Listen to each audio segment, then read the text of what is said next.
We're still here. It is the Green Light Show with myself, the Queen of Zamunda, always traveling, surrounded by royalty, Miss Teddy Bear, and our giant slayer in the building, doing it like they're doing it for TV, but we do it for radio all the time. Now, we are still streaming with you live on your www.SAUMA.hdradios.co.za, and we had got in, Miss Teddy, into that whole business insight, telling you about different businesses.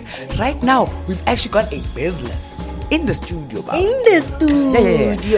So we're just going to let the gentleman address us and introduce himself to our Greenlighters. Yes, sir. Please introduce yourself to our listeners. Morning, everyone. Morning to your listeners. I'm Debajo Tomatana from a company called SAUMA that sells local bags. Debajo, we have been looking at your bags. Like when you walked in, me and Teddy were like, excitement. dropped everything. Like, we dropped everything like it is hot. I'm holding here a SAUMA bag, right? And you brought two examples or samples for us here in studio. Guys, I wish you guys were here with me. One is inspired by crocodiles, Teddy. The crocs you're wearing today are inspiring one of the bags. So awesome. So now, Debajo, tell us a little bit more. What inspired SAUMA? So the name, the everything, the concept. So I wanted to get a name that you could easily resonate with from a local South African perspective.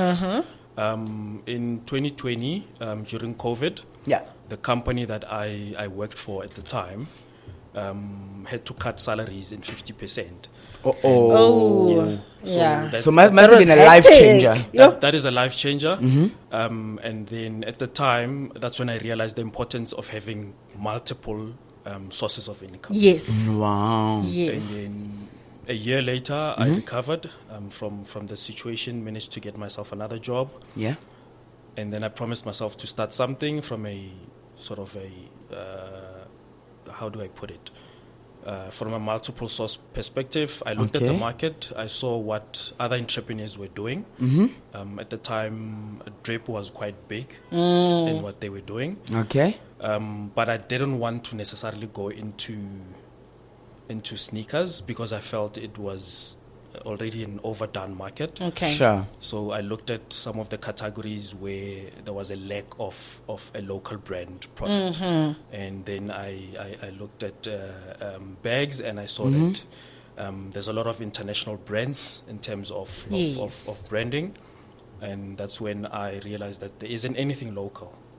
And then that's where I took it. I took it into bags. And then I got a local factory that was producing bags at the time. We did a concept, proof of concept for the product and all of that. And in 2022, we launched the very first transparent bag. So if you go to into our website, yes, you'll see there's a transparent bag there. Sure. I mean, typical to the entrepreneur story, it didn't land. Okay. Unfortunately. Ow. Ouch. Yeah, it's but when you come up with concepts, you're so excited and you go into the market and try and bring something new. The biggest concern with that product was that it was transparent. In South Africa, not a Yoba. It was a total no. It's a total no. Look, I agree to disagree. I think that the transparency is cute. I mean, I would definitely. It is. But cute. I mean, it's scary to walk with it from here to Brisbane. No, it depends where you're going. Where you're going, the occasion. The occasion. Yeah. So that was the setting. And then I went back to the drawing board. Unfortunately, I wasted a bit of money there. Then went back to the drawing board, came up with a black bag. Yeah. I think if you look through the website, you'll see some of the billboards that we've done. We've done it based off of that black bag. Okay. So that's when we started to see a lot of success with in terms of the brand taking off a little bit. Wow. Getting orders here and there. And then we moved into different colors like your red, white, blue as well. Awesome. And then I think at the end of 2023, that's when I realized that we were limited in terms of designs. Okay. All right. So that's when I then started looking internationally to see what designs we could do. Because when you manufacture locally, you're literally limited to what can be done locally. So Alright. when it comes to the design, sorry, Teddy, when it comes to the designs, it will be now you looking at new designs would be the new croc design that that you brought into studio with us with you now. That's literally the first design that we got is the crossbody black 2.0. Oh, so that was the That first was one. the first This one. was Okay. the first one. All right. Okay. So that we launched in January, and that has been going very well.